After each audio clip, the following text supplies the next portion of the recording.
কাটে না সময় যখন আর কিছুতে, বন্ধুর টেলিফোনে মন বসে না, জানলার গ্রিলটাতে ঠেকাই মাথা, মনে হয় বাবার মতো কেউ বলে না, আয় খুকু আয়, আয় খুকু আয়, আয় খুকু আয়, আয় খুকু আয়, আয় রে আমার সাথে গান গেয়ে যা, নতুন নতুন সুর নে শিখে নে, কিছুই যখন ভালো লাগবে না তোর, পিয়ানোয় বসে তুই বাজাবি রে, আয় খুকু আয়, আয় খুকু আয়।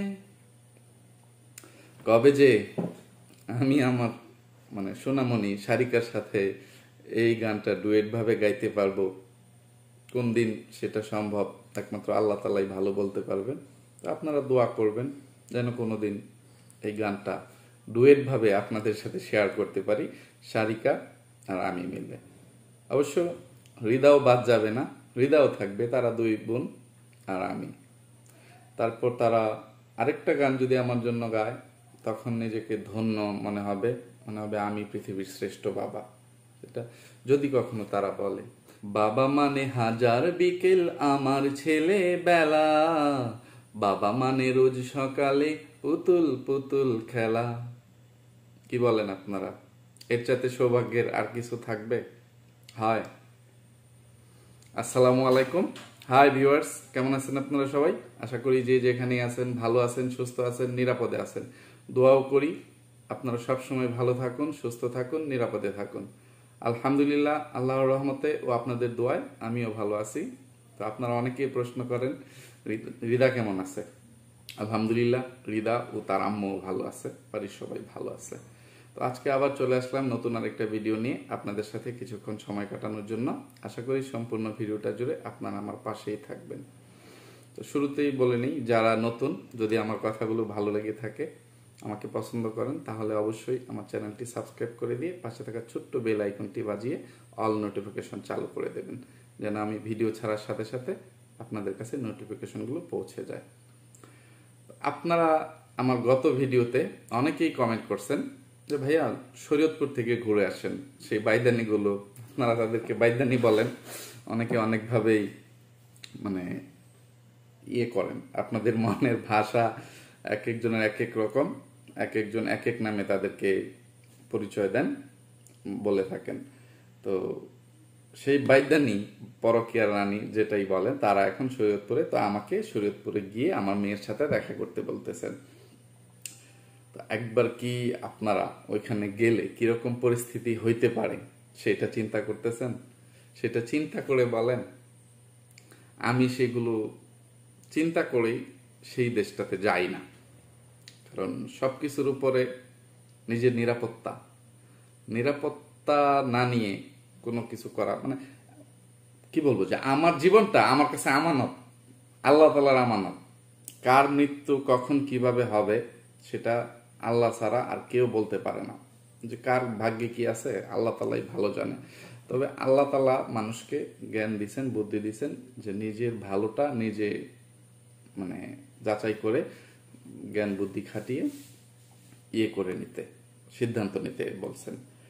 তো আমি একটা উদাহরণ দিই, আগেও একবার দিছিলাম, যে আমি আল্লাহর উপরে ভরসা করে যদি সারা রাত্র আমার ঘরের দরজা বা বাড়ির গেট খোলা রেখে বাড়িতে অনেক দামি সম্পত্তি বা দামি জিনিস রেখে ঘুমিয়ে যাই, আমার ঘর থেকে যদি সেই দামি জিনিসগুলো, সম্পদ চুরি হয়ে যায়, সেটার জন্য কে দায়ী?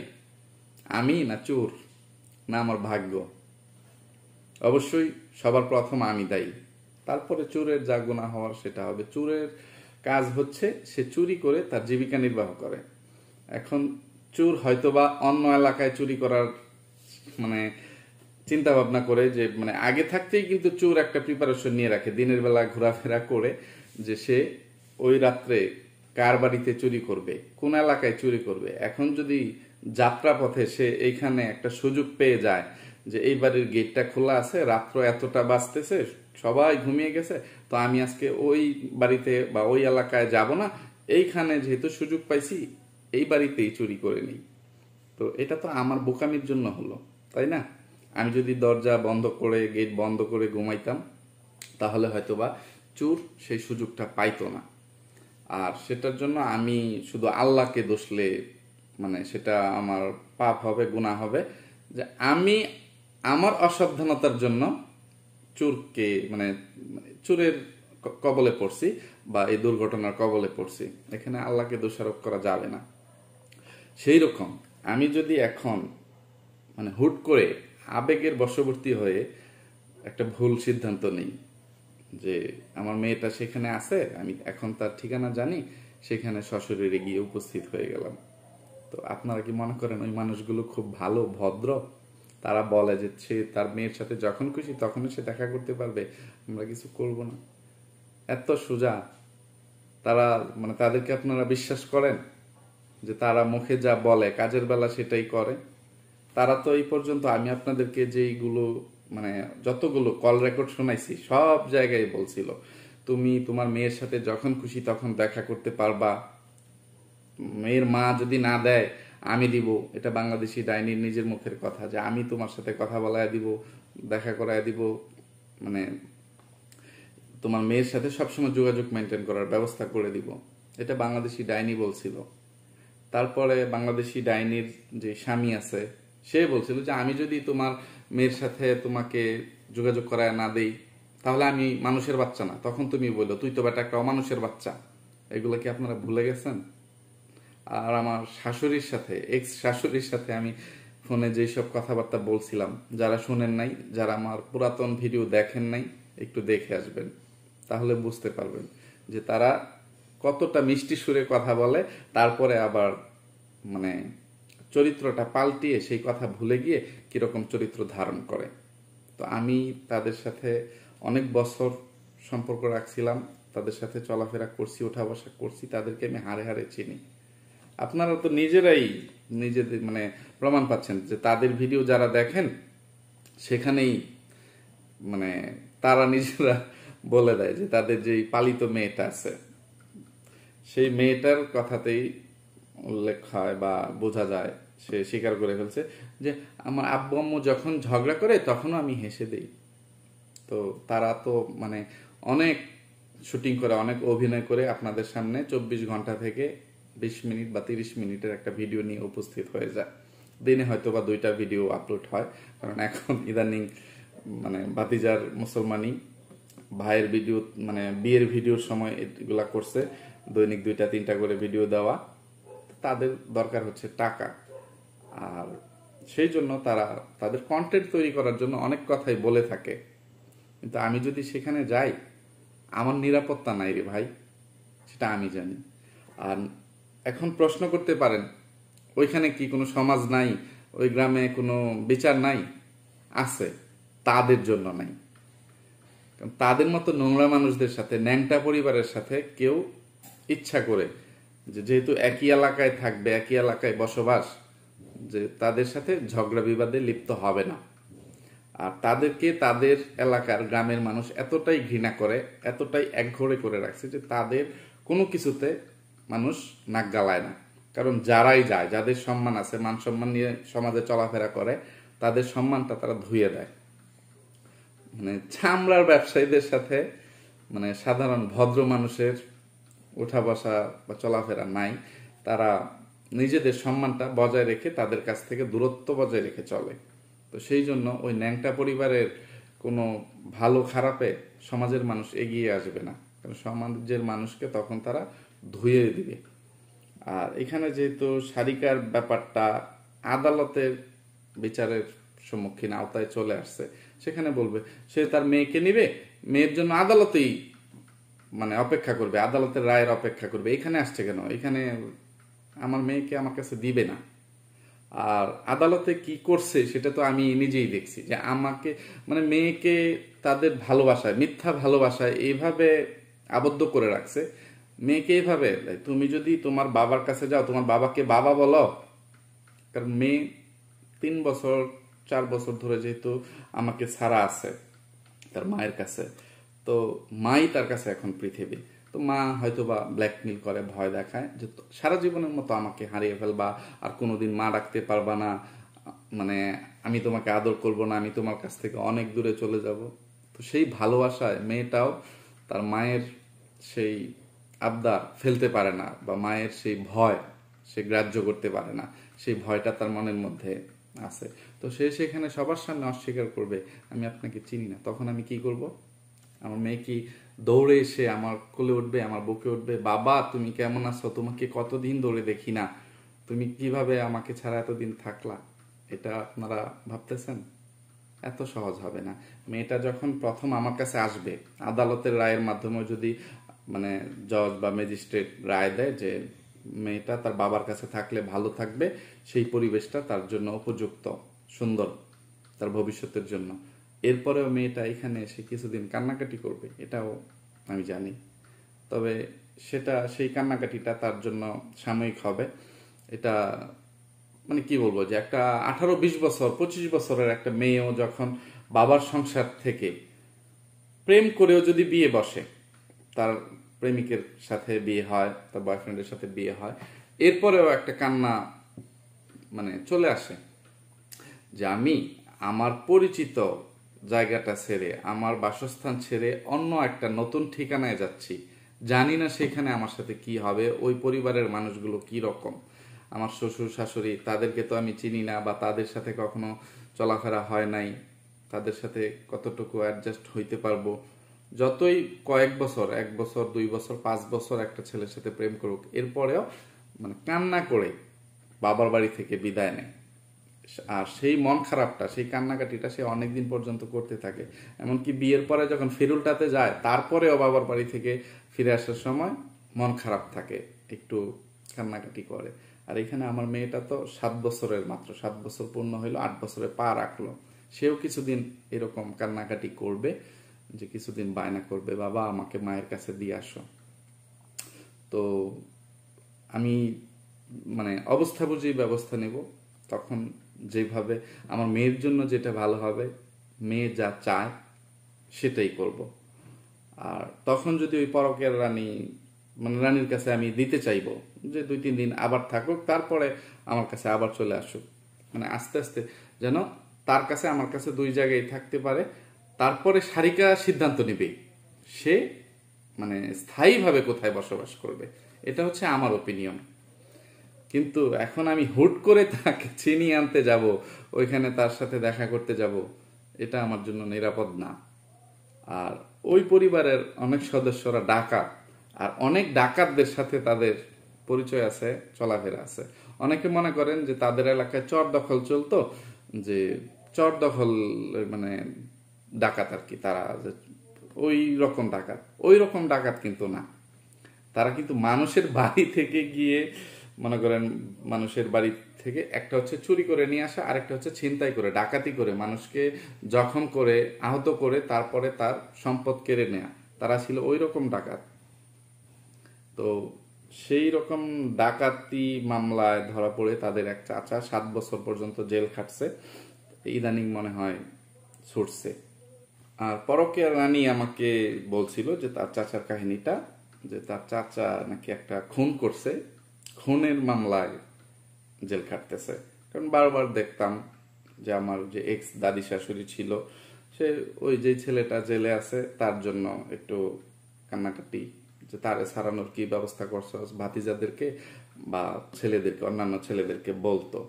তখন বলতো যে হ্যাঁ, মানে আমরা আমাদের চেষ্টা করে যাচ্ছি, সামনের মাসে বা এর মাসে আদালতের শুনানি আছে, তখন আমরা চেষ্টা করব, জামিনের ব্যবস্থা করব বা ভালো উকিল ধরবো, এইগুলা সেগুলা অনেক কিছু বলতো। তো আমি ওই পরকের রানীকে অনেকবার জিজ্ঞেস করছি যে কি কারণে, কিভাবে তোমার চাচা জেলে গেল, এটা সেটা। তখন সে বলছিল যে একটা খুন খারাপি হয়ে গেছিল, তো সেই খুনের মামলায় পড়ছে। মূলত সে ডাকাতি করতে গিয়ে ধরা পড়ছে, তারপরে জেল খাটতেছিল। তো আমি জেনে শুনে ওইসব ডাকাতদের পরিবারে, ন্যাংটা পরিবারে গিয়ে একটা বিপদে পড়ি, সেটা আপনারা চান? তো সেইখানে যখন আমাকে ছেলে ধরা হিসাবে বা যে মেয়েকে, নিজের মেয়েকে জোর করে নিয়ে আসতে চাচ্ছি, এইরকম একটা মামলা ঠুকে দিয়ে আমাকে জেলে ভরে দেয়, তখন সেটার দায়ভার কে নিবে? আপনারা নিবেন? আরো অনেক বিষয় আছে, সবকিছু মানে খুলে বলা সম্ভব না। আরো কিছু মানে থাকে, যেগুলো সবার সামনে খুলে বলে দিলে অনেক ক্ষেত্রেই মানে যদি আমি ভবিষ্যতে ওই কাজগুলো করি, আবেগ আপ্লুত হয়ে যাই কখনো, তো তারা সেই পথগুলো মনের ভিতরে এখন না থাকলেও পরে আমার কথা থেকে শুনে সেই পথ অবলম্বন করবে। তো সেই জন্য আমি আপাতত সেইখানে যাওয়ার সিদ্ধান্ত নিচ্ছি না। আপনারা আপনাদের মনের অভিব্যক্তি মানে করছেন, ব্যক্ত করছেন, আমি শুনছি। আপনাদের যে একটা আগ্রহ বা সারিকার প্রতি আপনাদের যে ভালোবাসা, ফিলিংস, সেটা আমি বুঝতে পারছি। আপনাদের সেই ফিলিংসটাকে আমি শ্রদ্ধা করি, আর সারিকার প্রতি সেই ভালোবাসাটা আপনাদের যেন সবসময় থাকে সেটা দোয়া করি। আর সেই ভালোবাসা দেখে আমি অনেকটা মুগ্ধ। আর আজকে তো আমার মেসেঞ্জারে আমার একজন খুব ভালো শুভাকাঙ্ক্ষী, উনি আমাকে একটা মেসেজ করছেন যে সারিকার সাথে দেখা করার বা শরীয়তপুরে যাওয়ার, তারপরে ওইখানে গিয়ে কিছু কাজ করতে বলছেন। তো এইসব ঘটনা, এইসব কাজ করলে এটা বাংলা ছবির চাইতেও বেশি নাটকীয় ও সিনেমাটিক হয়ে যাবে। তো এটা শুধু মানে মুখে বলাই সম্ভব, বাস্তবে এটা অনেক কঠিন আর অনেকটা নাটকীয়, অনেকটা মানে সিনেমার গল্প। তো বাস্তবে এগুলা কল্পনা করা আসলেই মানে অবাস্তব, যে এত সহজ না জীবনটা। আর আপনাদের শুধু এইটুকু বলবো যে আপনাদের এতটুকু আগ্রহ, সারিকার প্রতি এতটুকু ভালোবাসা দেখে আমি সত্যি খুবই মুগ্ধ আর আপনাদের প্রতি কৃতজ্ঞ। তো আপনারা যারা সারিকাকে ভালোবাসেন, চান সারিকা আমার কাছে চলে আসুক, আপনারা মন থেকে দোয়া করবেন। আমি আপনাদের জন্য খুব শীঘ্রই খুব ভালো বড় ধরনের একটা মানে সুসংবাদ নিয়ে উপস্থিত হব। আর এইটুকু বলতে পারি যে এমন জায়গায় ধরে টান দিব, ওই প্রস্তুতি নিচ্ছি, মোটামুটি অনেকটাই এগিয়ে গেছি। এখন বললাম না, আগে ঘটনাটা ঘটাই, তারপরে বলবো। শুধু এইটুকু বলবো যে বলতে মানে আমি যে কাজগুলো করব, করতে গেলে কি কি হবে। এক, ওই বাংলাদেশি ডাইনির যে মেয়েটা আছে তার জীবন বৃত্তান্ত বের হয়ে যাবে। মানে এইটুকু তারা বাধ্য করতেছে আমাকে, যে তারা মানে তাদের ফ্যামিলিতে ঘটে যাওয়া যেসব ঘটনা আছে এইগুলোতেই তারা মানে হবে, প্রশ্নের সম্মুখীন হবে। আর সেই প্রশ্নগুলো আপনাদের মনের মধ্যেও অনেক জট বেঁধে আছে, সেই জটগুলো আমি একটা একটা করে খুলে দিব। যে তারা বাধ্য হবে, মানে ইচ্ছা না থাকলেও তাদের অনেক পুরনো তথ্য, গোপন তথ্য মানে বের হয়ে আসবে, আর সেইগুলো আপনাদের সাথে আমি শেয়ার করব। তো আমি একজন ভালো অ্যাডভোকেটের সাথে পরামর্শ করছি, উনি আমার সম্পূর্ণ কেসটা স্টাডি করতেছেন আর দেখছেন। তারপরে উনি আমাকে এইটুকু গ্যারান্টি দিয়েছেন যে তুমি নিশ্চিন্তে নাকে তেল দিয়ে ঘুমাও। হয়তো বা কয়েকটা শুনানির ব্যাপার, যে তোমার পক্ষের সাক্ষী, তাদের পক্ষের সাক্ষী, তারপরেই শুধু শুনানি। তো শুনানিতে তোমার পক্ষের রায় যাওয়া ছাড়া আর কোনো উপায় নাই, আর কোনো কিছু আমি দেখতেছি না আমার চোখে। আর তারা যে কি পরিমাণ পস্তাবে আদালতে, তো সেটা তারা মানে বাংলাদেশের সর্বোচ্চ যে উকিল আছে সেও এসে ওইখান থেকে এই মেয়েকে তাদের কাছে নিয়ে যেতে পারবে না। যে আইনের কিছু ধারা বা মানে কিছু নিয়ম যেভাবে আছে, তো সেগুলো আমি আপনাদের সাথে শেয়ার করলাম না। ভবিষ্যতে যখন আদালতে সেই কাজগুলো সম্পন্ন হবে তখনই বলবো। ওই যে মেয়েটার জন্ম পরিচয় নিয়ে আপনারা অনেকটা দ্বিধাদ্বন্দ্বে ভোগেন, তার একদম নারী নক্ষত্র বের হয়ে যাবে ওই বাংলাদেশি ডাইনির। এমনকি আপনারা যে স্বামীটাকে দেখতে চান তাকেও হয়তোবা দেখে ফেলতে পারবেন এই সুযোগে। এইটুকু শুধু আপনাদেরকে বলে দিলাম। ওই প্রক্রিয়ায় আমি কাজ করে যাচ্ছি, বাকিটা আল্লাহ তাআলার ইচ্ছা। তো আপনারা তো বাংলাদেশের আইন কানুন সম্বন্ধে ভালো জ্ঞান রাখেন বা অনেক কিছুই বুঝেন। বাংলাদেশের পরিবেশ আর বিদেশের পরিবেশ এক না। আপনারা তো আগেও বলছি যে আমার অধিকাংশ ভিউয়ার্সই দেশের বাহিরে, 50%। তো সেই জন্য অনেকেই এইরকম কমেন্ট করেন, বা যে বিদেশের সাথে আমাদের দেশের আইন আদালতের অনেক কার্যক্রম মিল খুঁজে পান না, বা এত বিলম্ব কেন হচ্ছে, দেরি কেন হচ্ছে সেটা প্রশ্ন করেন। এই যে মানে আমাদের গত কিছুদিন, বিগত দিনে ঘটে যাওয়া যে নাটক সিনেমাগুলো চলতেছে, আবু তোহা মোহাম্মদ আদনান নিখোঁজ হইল বা গুম হইল বা আত্মগোপনে গেল, আবার বেরিয়ে আসলো, কিরকম একটা নাটকীয় তথ্য দিল যে নিজের ব্যক্তিগত সমস্যার কারণে উনি আত্মগোপনে ছিলেন। আসলেই কি তাই? যাই হোক, আপনাদের কাছেই হুজুরের জন্য দোয়া চাইছিলাম, আল্লাহ তালা দোয়া কবুল করছেন। আমি যেদিন বলছিলাম যে আপনারা দোয়া করেন হুজুর যেন জীবিত থাকে, যেখানেই থাকুক তার পরিবার যেন তাকে ফিরে পায়, যেন জানতে পারে সে জীবিত আছে, সে সুস্থ আছে। আল্লাহ তালা আপনাদের সেই দোয়াটা কবুল করছেন। আমি যেদিন ভিডিও করছি তার পরের দিনই কিন্তু হুজুরের মানে জীবিত থাকার বা যে আত্মগোপনে থাকার ব্যাপারটা মানে সামনে আসছে। তো খুব তাড়াতাড়ি দোয়াটা কবুল হয়ে গেছে, তাই না? এরকম ভাবে আল্লাহ জানে কার দোয়া কবুল হয়েছে বা কোন সিলায় আল্লাহ তালা আবু তোহা মোহাম্মদ আদনান হুজুরকে সবার মাঝে ফিরিয়ে দিয়েছেন। তো সেই নাটকের মানে এখনো সমাপ্তি হয় নাই, হয়তোবা আরো কিছুদিন এই নাটকটা চলবে। তো এইভাবে একটা দোয়া করবেন, আমরা সবাই মিলে দিব দোয়া কইরা, ওই ন্যাংটা পরিবারটা খাবে ভিক্ষা কইরা। কি বলেন? তখন ঠিক হবে না?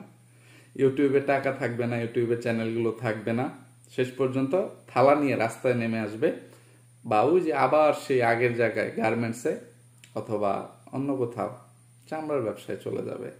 তখন বুঝতে পারবে মানুষের দীর্ঘশ্বাসের মানে কতটা মানে ক্ষমতা থাকে, একটা নির্যাতিত বাবার দীর্ঘশ্বাসের কতটা মানে অ্যাকশন। অলরেডি তাদের পরিবারে সবাই সেই দীর্ঘশ্বাসের ফল ভোগ করতেছে।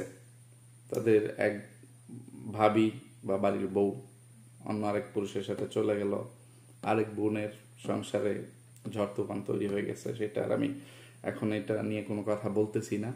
তবে আরো ভবিষ্যতে কি কি হবে, আল্লাহ তালার বিচার তো গত 8-9 মাস ধরে শুরু হয়েছে, ইনশাল্লাহ ভবিষ্যতে আরো এরকম অনেক কঠিন কঠিন বিচার হবে, তারা সবগুলো বিচারের সম্মুখীন হবে।